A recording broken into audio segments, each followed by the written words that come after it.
I know how this is gonna sound, and honestly, if I wasn't the one who went through it, I'd probably think it was some attention-seeking BS too. But this actually happened, and to this day, I haven't figured out how or why. It started about a month after I moved into my new apartment. Nothing fancy, just a small studio near campus. It was my first time living alone, and I was excited for the independence. The place had this slightly outdated vibe, like the tiles in the kitchen were weirdly uneven, and there was a stain on the ceiling that looked like it had been painted over 5 times. But rent was cheap, and it was close to everything I needed. Things were totally normal for a while, boring even, until that night I couldn't sleep and ended up mindlessly scrolling through Reddit at 2 a.m. I was on this late-night deep dive, hopping through creepy subreddits just to kill time, when I found this thread titled something like "She Doesn't Know Yet." I almost skipped it because it sounded like bait, but something about the way it was written drew me in. The first post didn't say much, just a few sentences about how she moves in exactly 3 days and how perfect the setup is. My curiosity kicked in hard, so I clicked on the user's profile and saw that they had made a bunch of posts on the same thread. That's when things got really weird. One of the posts mentioned a girl with the chipped black nail polish and the denim backpack, which is exactly how I looked the day I came to view the apartment. I felt this sharp chill crawl up my spine. I hadn't even signed the lease back then. I kept reading, heart pounding faster with every line. The posts weren't just vague guesses or random creepy fantasies, they were detailed. Uncomfortably detailed. There was one that described how I always lock the door twice, jiggle the handle to make sure, then hesitate like I'm trying to remember something. That's something I've done for years. Another talked about how I microwave frozen burritos at night and stand in front of the kitchen window, even though the blinds are wide open. That one really messed me up because I had done exactly that just the night before. I started sweating, my mouth went dry. I looked around my apartment like I was suddenly expecting to see someone staring at me from the shadows. I couldn't shake the feeling that I was being watched, and maybe had been for a while. What freaked me out the most was the timeline. The earliest post in the thread was from 10 days before I moved in. 10 days. And it described the layout of my apartment exactly, down to the crack in the bathroom mirror and the missing knob on the bottom kitchen cabinet. There's no way anyone could have known that stuff unless they'd been inside. But I was the first tenant in that unit after it was listed. I'd even signed the lease directly with the landlord. I started questioning everything. Had someone broken in before me? Was there a hidden camera somewhere? I couldn't sleep at all that night. I left every light on and kept checking behind the shower curtain like I was in a horror movie. I even thought about calling the cops, but what would I even say? Someone predicted my habits on a Reddit thread. The next morning, I couldn't stop thinking about it. I tried to convince myself it was just a sick prank or some insane coincidence. Maybe someone had lived in the apartment before and was trying to mess with the new tenant, right? But that didn't explain how they described me, how I looked, how I acted. I didn't tell anyone at first because I was embarrassed. It sounded crazy, but I couldn't let it go, so I went back to the thread later that afternoon to see if there were any updates. That's when I saw a new post, only a few hours old. It said, she read it, "I think she knows now. Might have to speed things up." I stared at the screen for a long time, just frozen. I remember my hands were shaking so bad I almost dropped my phone. That line, "speed things up," it made me feel like something was about to happen, like they were planning something and I had somehow triggered it. That night was the worst. I couldn't concentrate on anything. Every sound made me jump. I kept thinking someone was going to break in, or that they were already inside. I checked the closet 3 times. I even moved the couch in front of the door, like that was going to stop anyone determined enough. Around 3 a.m., I got another notification. Someone had replied to the thread again. I clicked it immediately. The post just said, "She left the bathroom light on again. She does that when she's scared." That was it. Just that. I burst into tears. I had just come out of the bathroom minutes earlier, and I had left the light on without thinking. I couldn't explain it. There were no windows facing mine, no shared walls, no way for anyone to see inside from the hallway, unless they were already inside. I don't remember making the decision. I just grabbed my keys, phone, and a hoodie and ran out. It was almost 4 in the morning. I sat in my car for over an hour, parked down the street, just watching the front of the building. I kept thinking maybe I'd see someone come out of my place, or maybe some shadow moving in the window. But nothing happened. Eventually, the sky started to lighten, and I forced myself to go back inside, dead tired and completely on edge. I did a sweep of the apartment again. closets, under the bed, even in the cabinets. Still nothing. I didn't find any cameras or weird wiring either, but the whole place felt wrong. Like it wasn't really mine anymore. Like someone had been there, even if I couldn't prove it. I couldn't relax. I felt like I was constantly being watched, and no amount of checking made that go away. I reported the Reddit thread to the mods, and even tried to contact the site admins, but nothing ever came of it. The thread was eventually deleted, but not before I saved screenshots of everything. I tried going to the police after that, just to have something on record, but they were basically useless. I showed them the posts and explained the timeline, but without any direct threats or evidence of someone physically breaking in, there wasn't much they could do. They gave me the usual advice: change your locks, get a camera, be aware of your surroundings. I did all of that, but none of it made me feel safer. I was living in a place that someone clearly knew inside and out, someone who had somehow been watching me without leaving a single trace. And I still didn't know who or why. After that, I barely slept. I started keeping a knife by the bed and my phone fully charged next to me every night. Every creak of the building made me sit up and listen. I even started leaving random things in weird spots, like a cup on the floor by the bathroom door or a towel half hanging from the closet, just to see if anything moved while I was out. Nothing ever did, but I still felt like I was one step behind someone. It was driving me insane. I stopped inviting anyone over. I didn't want them thinking I was losing it. But the thing is, something was happening. I just couldn't prove it. And then came the final post, the one that still makes me sick when I think about it. It popped up a week after I'd first found the thread. Same user, same tone, same creepy calmness. It just said, "She's getting boring. Might be time to find someone new." That's all it said. No updates after that. The account went inactive. I waited, checking back constantly, convinced it was a trick, that it meant they were really about to do something. But nothing happened. Days passed. Then weeks. I started to relax, just barely, but the paranoia never fully left. I don't think it ever will. Even now, I still feel like someone's watching me sometimes, like they're waiting for me to forget. And maybe that's the worst part. How it all just stopped, like it was a game that ended without warning. Like I was only ever part of something I never even understood. I ended up moving out a couple months later. Couldn't take it anymore. Even though nothing else ever happened, the vibe of that apartment felt permanently wrong. I'd flinch at my own reflection, double-check my windows 5 times a night, and every time I scrolled Reddit, I felt like I was gonna stumble on another thread about me. I still haven't told my parents the full story. Just said I didn't feel safe living alone, which was true. I moved in with a friend across town and tried to move on. But I still think about it, especially on quiet nights. Sometimes I wonder if they picked someone else, if there's another thread out there right now about another girl, just starting her routine, completely unaware. I never got answers. Never figured out who it was, how they knew so much, or why they stopped. And maybe that's what messes with me the most. It wasn't some dramatic ending. No confrontation, no closure. Just this awful build-up and then silence. Like I was being studied for a while, then discarded. And I can't explain it, not really.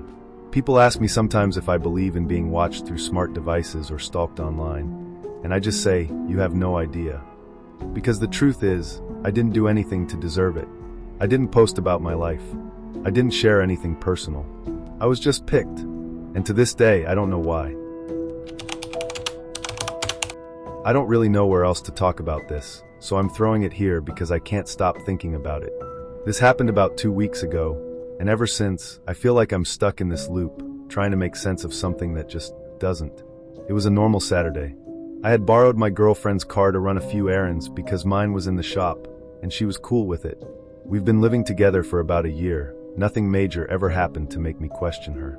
But while I was at the gas station, I dropped my phone between the seats, and when I reached down to get it, I felt something hard wedged deep under the passenger seat. At first I thought it was just a charger, or maybe some old junk she forgot about. But when I pulled it out, it was another phone. Not her current one. I know that one well. This was an older model, dusty but still charged, which was weird in itself. No case, no lock screen. It just lit up as soon as I hit the button. What really made my stomach drop was the wallpaper. It was completely black, with a red dot in the center, like a recording light or something. And then the messages started popping up. Not from apps like WhatsApp or Messenger. These were old school SMS, with numbers that weren't saved. The content? Things like Windows secured, audio live, or movement logged. Continue as planned. Code R52. I swear, my hand started shaking so bad I almost dropped the phone right there. I didn't even know what I was looking at. I checked the inbox, dozens of messages, all from different unsaved numbers, all written in this weird mix of technical terms and short phrases that sounded like instructions. One said, "Visual tracking resumed. Subject unaware." Another, "Log 6 confirmed.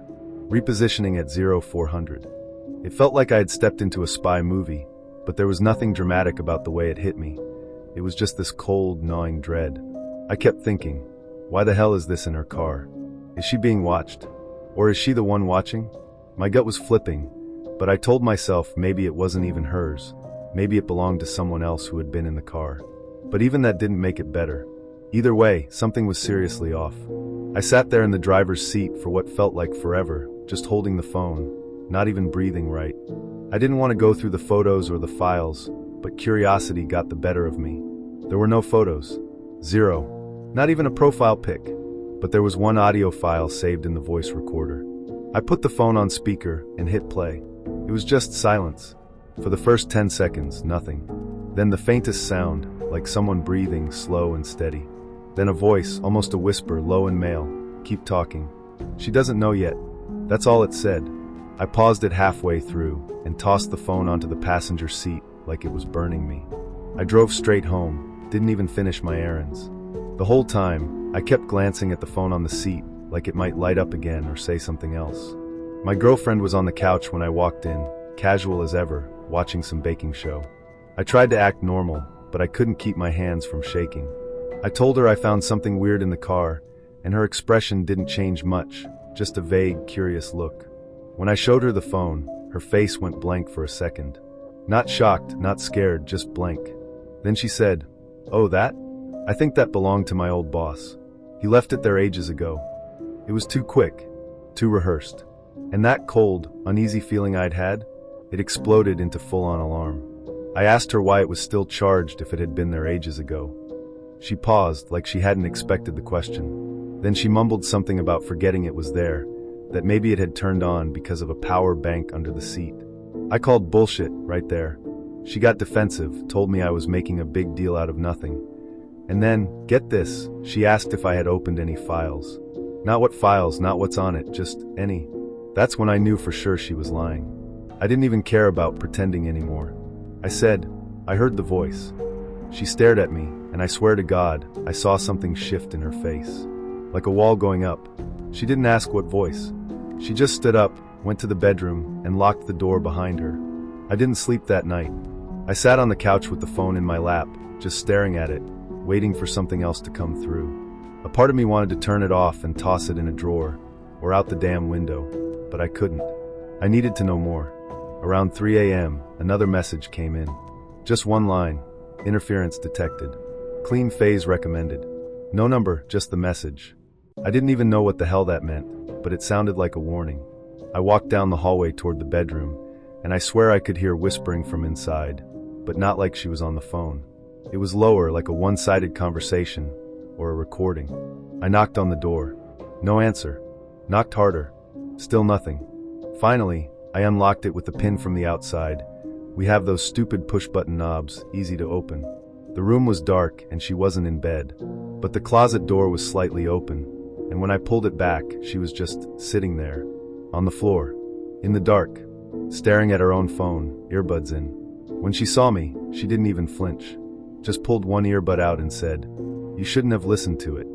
I didn't know what to say.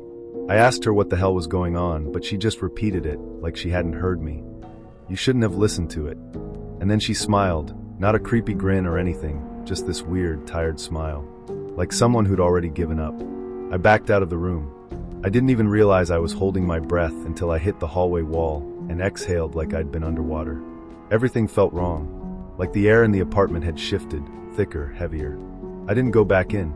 I just grabbed the second phone off the couch and left. I got in my car and drove aimlessly for hours, not even knowing where I was going. I ended up in the parking lot of a 24-hour grocery store, just sitting there with the engine running. I tried to call a friend, someone I could trust, but every time I dialed, the call would drop. Full bars, no signal issues, just dropped. Every time. That's when I started to wonder if maybe I was being watched too now. Around 6 a.m., another message came through. Tracking confirmed. Redirect to fallback. This time, the phone screen glitched when I tried to open it. It flickered, froze, then just shut off completely. I tried turning it back on, nothing. Dead. And not like a battery issue. It was like it had been wiped or killed remotely. I sat there staring at my own reflection in the black screen, and I felt this chill go through me. Like something had just ended. Or started. I don't even know. I threw the phone in the trunk and drove home, and when I got there, everything looked totally normal. My girlfriend was making coffee like nothing happened. She smiled at me and said, "Morning. You left early," like she didn't remember a thing. I didn't say anything. I just nodded and went to take a shower, trying to act like everything was fine. But inside, I was spiraling. I kept going over every detail, the phone, the messages, the audio, the way she looked at me in that closet. It wasn't just creepy. It was like she was someone else entirely. Or maybe she'd always been someone else, and I was just now realizing it. I thought about confronting her again, demanding answers, but something told me not to. Not yet. I needed to think. I needed proof. So after she left for work, I searched the apartment. Every drawer, every cabinet, even under the floorboards in the closet, which I'd never thought to check before. And I found something. Tucked behind a loose panel under the kitchen sink, there was a small Ziploc bag with a micro SD card, a folded piece of paper with what looked like a list of coordinates, and a printed photo. The photo was grainy, black and white, like from a surveillance cam. It was of me, taken from behind, walking into my office building. No date. No time. Just me alone. My hands were shaking so bad I almost dropped it. I didn't even know she had access to that building.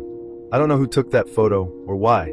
All I know is, that was the moment I realized this wasn't just about a second phone. This had been going on for a while. I just hadn't seen it.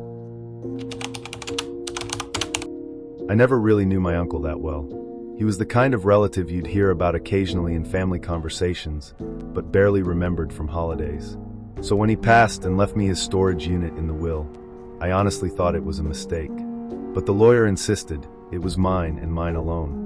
I figured maybe it had some old furniture or junk he never got rid of. The unit was about 20 minutes from my apartment, tucked in one of those shady storage complexes on the edge of town, the kind with flickering lights and a weird chemical smell in the air. I went alone, in the middle of a Saturday afternoon, just to get it over with. I wasn't expecting anything more than dusty boxes and maybe some old clothes. The first thing that hit me when I opened the roll-up door was the smell. It was this stale, almost sweet scent, like old paper and something faintly rotting. The unit was packed tight, rows of boxes stacked neatly, almost obsessively.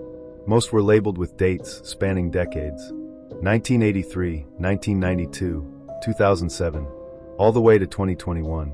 No titles, just years. I opened one of the boxes near the front, and that's when I saw the photos. Hundreds of them, all black and white, all printed on thick, matte paper. And they were all of people, strangers, sitting or walking near what looked like the same exact park bench. Different people, different clothes, different seasons, but always that same bench. I recognized it instantly. It was in Lincoln Park, just a few blocks from where I grew up. At first, I thought it might be some kind of weird art project, like maybe he was obsessed with capturing the passage of time from one fixed point. But then I started noticing things that didn't sit right. The angle in every photo was exactly the same, like he hadn't moved a single inch while taking them. Always the same perspective, the same framing, and always the same side of the bench. What creeped me out even more was that none of the people in the photos ever seemed to notice the camera. No one looking toward the lens, no awkward glances. It was like he was invisible, or the camera was hidden. I started sorting the photos by year, thinking maybe there was some pattern. And that's when things went from odd to straight up disturbing. Some of the people showed up more than once. Not just in the same year, but across weeks, sometimes even months, judging by the changing trees and lighting.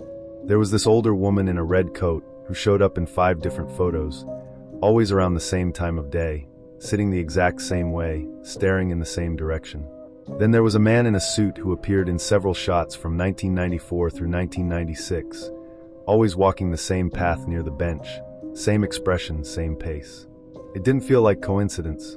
It felt like they were being watched, tracked even. And suddenly, I wasn't sure if my uncle had been just an observer, or if he had been involved in something much deeper.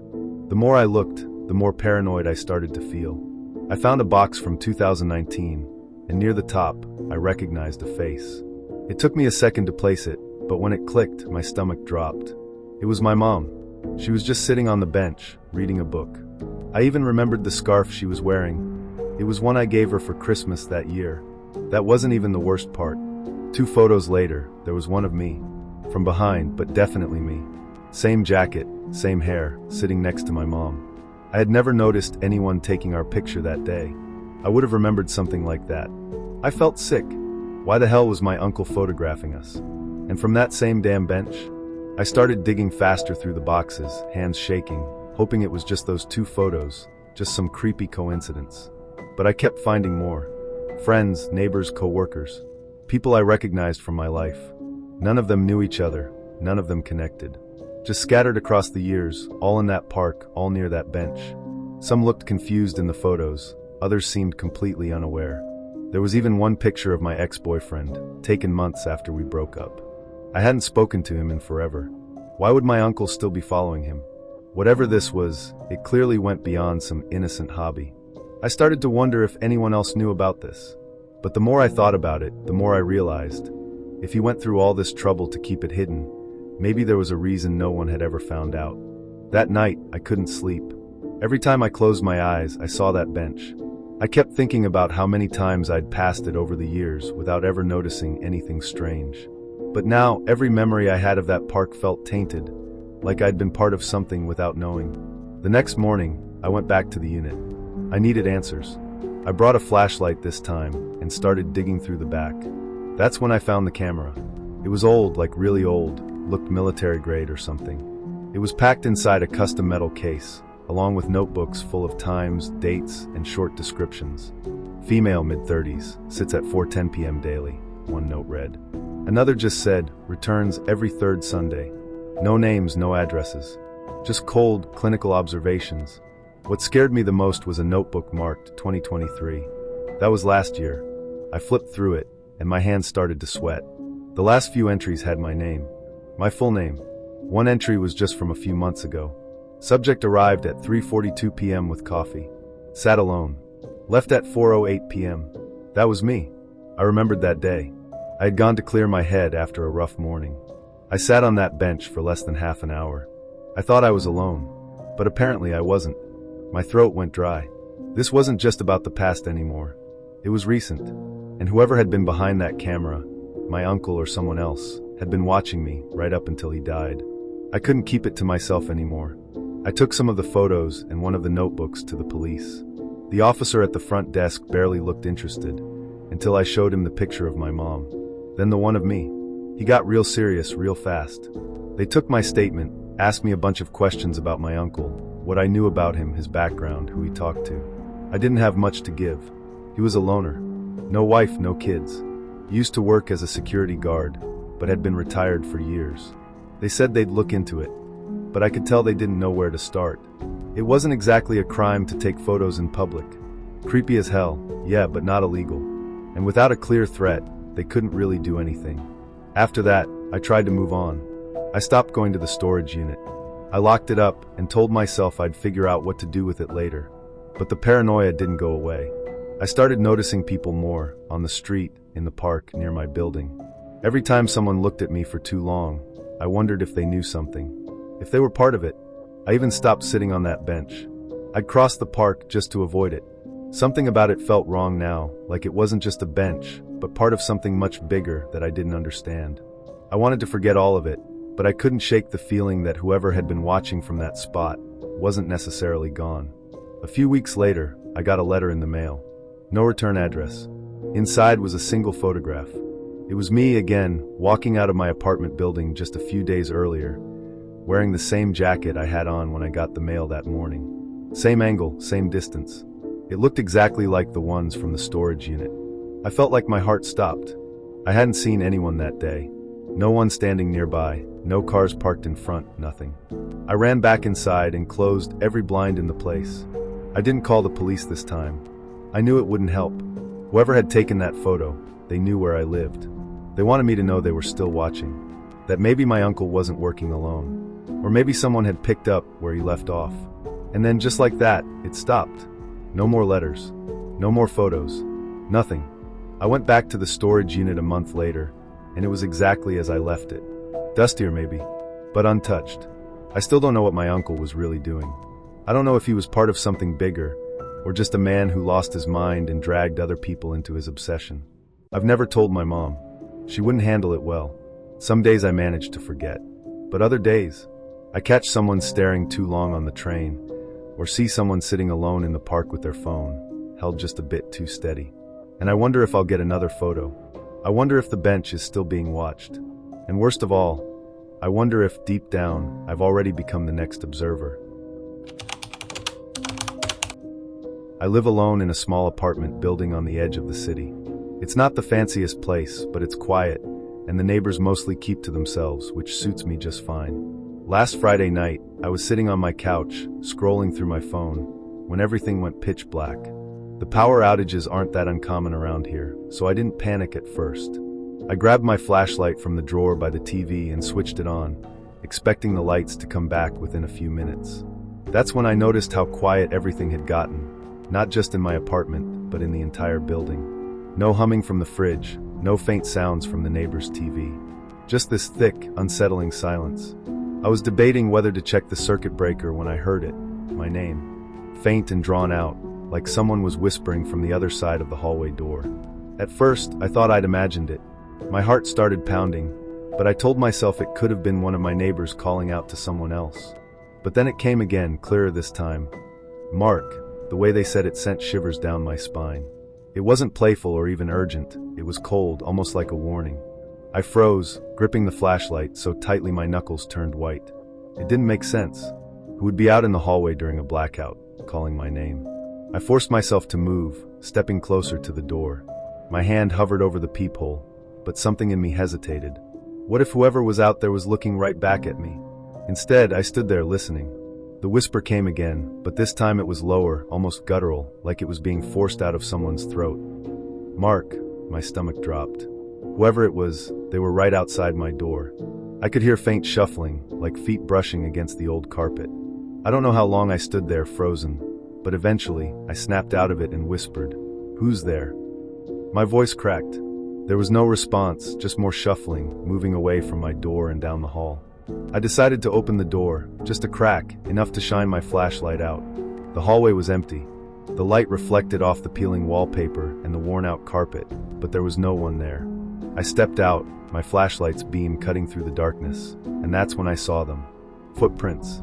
Bare, wet footprints leading down the hall, starting right at my door. My mouth went dry. It hadn't rained that day, and the building wasn't damp. Where had they come from? I followed them a few steps, but the trail just stopped halfway down the hallway, like whoever, or whatever, made them had vanished into thin air. I backed up slowly into my apartment and locked the door. My heart was racing, and I couldn't stop staring at the tiny peephole in the door, as if expecting to see something staring back at me. I tried to calm down, telling myself there had to be some logical explanation. Maybe it was a prank. Maybe one of my neighbors had a twisted sense of humor. But the more I thought about it, the less sense it made. Who whispers someone's name like that? And where did they go? I couldn't shake the feeling that I wasn't alone. The air in my apartment felt heavy, like it was pressing down on me. Then, just as suddenly as the blackout started, the lights flickered back on. The soft hum of the fridge came back, and I exhaled a shaky breath, trying to convince myself it was over. But when I turned back toward the door, my stomach dropped. There were more footprints. This time, they were on my side of the door, wet and smudged across the floor leading deeper into my apartment. I didn't hear the door open. I didn't hear anything. But somehow someone or something had gotten inside. I stood there, staring at the footprints, unable to move. They led from the door toward the small hallway that connects my living room to the bedroom and bathroom. Every nerve in my body screamed at me to run. But where would I go? I was on the third floor, alone in the building as far as I knew. My phone was on the couch, but the idea of turning my back on the hallway, even for a second, made my skin crawl. I gripped the flashlight tighter and called out, "Hello? Is someone there?" My voice echoed off the walls, but no one answered. The footprints didn't look right the longer I stared at them. They were too wide, the toes too long, almost claw-like. I didn't want to follow them, but I had to know what was in my apartment. Slowly, I moved toward the hallway, the beam of the flashlight trembling in my hand. Each step felt like I was walking into a trap. The footprints ended in front of my bedroom door, which was slightly ajar. I didn't remember leaving it that way. My throat felt tight as I pushed the door open with the end of the flashlight, the creak of the hinges echoing in the silence. The room was empty, or at least it looked that way at first. I scanned the room with the flashlight, the beam bouncing off the furniture and walls. Nothing seemed out of place, but the air felt wrong, thick and cold, like I'd stepped into a freezer. My eyes were drawn to the closet door. It was closed, but not completely. The small gap was just wide enough to make my imagination run wild. I tried to convince myself it was nothing. Maybe the footprints were just an illusion, some trick of the light, and I was letting my mind spiral. But deep down, I knew something wasn't right. Summoning every ounce of courage I had, I inched closer to the closet. My hand reached out, shaking as I gripped the handle. The door swung open faster than I meant, slamming against the wall. The flashlight revealed nothing but clothes and boxes. No sign of anyone or anything hiding there. But just as relief started to wash over me, I heard it again. Mark. This time it was right behind me. My heart nearly stopped as I spun around, the flashlight flailing wildly. The room was empty. No one was there, but the voice had been so close I could almost feel the breath on my neck. I stumbled backward, nearly dropping the flashlight. My chest felt tight, and my legs were jelly, but I forced myself to move.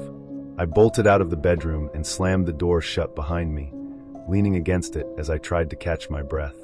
My mind was racing. There was no way someone could have been behind me without me seeing them, but that voice, my name, was unmistakable. It wasn't just in my head.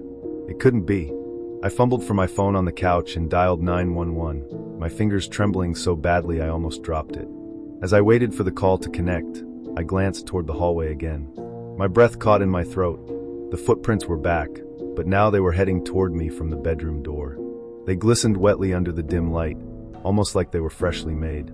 I felt frozen, staring as the prints stopped just at the edge of the hallway, like whoever, or whatever, made them was standing right there, just out of sight. The dispatcher's voice came through the phone, but I couldn't focus. All I managed to say was, "Someone's in my apartment. Please hurry." The dispatcher tried to keep me on the line, asking for details, but I couldn't concentrate. My eyes were glued to the hallway, the silence pressing down on me like a weight. Every instinct I had told me not to move, not to breathe too loudly. And then, without warning, I heard a soft creak. It came from the living room floor just a few feet away. My heart leapt into my throat as I slowly turned my flashlight toward the sound. The beam swept over the empty room, landing on the carpet. Nothing. But I knew I heard it. I wasn't losing my mind. The sound came again, this time from behind me. I spun around, and the flashlight flickered, plunging me into momentary darkness. My pulse pounded in my ears as I smacked the flashlight, desperately trying to get it to work. When the beam came back, it caught something, just for a split second. A shadow, tall and distorted, like it didn't quite belong to anything human. It moved out of view so quickly that I questioned if I'd even seen it. But I knew one thing for sure. Whatever it was no longer hiding. It was here with me. I backed up slowly, my legs trembling so badly I thought I might collapse. My flashlight felt useless. The beam barely seemed to pierce the darkness now. The room felt alive, like the shadows themselves were watching me.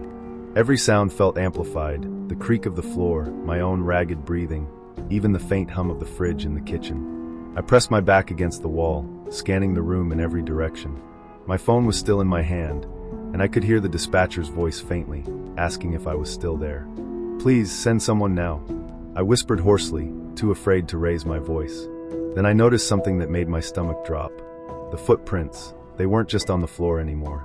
There were smudges on the walls, faint and wet, like something had climbed its way up. My eyes followed the trail, and my heart stopped. The smudges led to the ceiling. The flashlight's beam trembled as I tilted it upward, and that's when I saw it. A face, or what I thought was a face, half-formed and twisted, with empty black pits where the eyes should have been. It was clinging to the ceiling, staring right at me.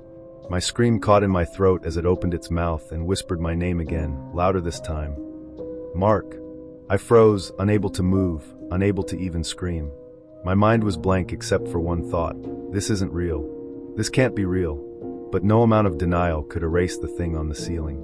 It didn't move like something alive. Its limbs were bent at impossible angles, and its head twitched slightly, as if it was struggling to hold itself together. Then it started to crawl, slowly at first, its long, claw-like fingers digging into the ceiling as it moved toward me. The sound was sickening, like nails dragging across a chalkboard mixed with the wet squelch of something rotting. I couldn't take it anymore. My survival instincts finally kicked in, and I bolted for the door. I didn't care about the wet footprints or the fact that whatever this thing was had gotten inside without opening it. My only thought was escape. I yanked the door open and ran into the hallway, slamming it behind me. The air out here felt different, lighter somehow, but I didn't stop to think about it. I sprinted down the hall, heading for the stairs, when I heard it again, my name. This time, it was coming from inside my apartment. Mark. The voice was louder now, almost mocking, and for a split second, I could swear I heard laughter. I reached the stairwell and practically leapt down the steps, 2 at a time. My legs were numb, my breath ragged, but I didn't stop, not until I reached the ground floor and burst out the front door of the building. The night air hit me like a slap, cold, sharp, and real. I stood there, doubled over, trying to catch my breath, expecting at any second to feel something claw at my back or whisper in my ear. But nothing came. Just the distant hum of the city, barely audible through the fog of fear clouding my mind. I didn't go back inside that night. I waited outside until the police arrived, 2 officers with calm voices and skeptical eyes. They checked my apartment, found nothing but wet footprints and a flickering flashlight on the floor. No signs of forced entry, no intruder, no strange face on the ceiling. They asked if I'd been drinking, if I was under any stress. I didn't blame them for doubting me. Hell, I doubted myself. But I knew what I saw. I heard it. Something was in there with me. I haven't slept properly since. I keep the lights on, and I haven't stepped foot back into that bedroom. Every creak in the floor, every flicker of a bulb, puts me on edge. I checked the closet again the next day, nothing. Still, I can't shake the feeling that I was marked somehow. Like whatever it was knew my name for a reason. Like it's not done with me yet. Sometimes, in the middle of the night, when everything is quiet and still, I swear I hear it again, just beyond the door, whispering, "Mark."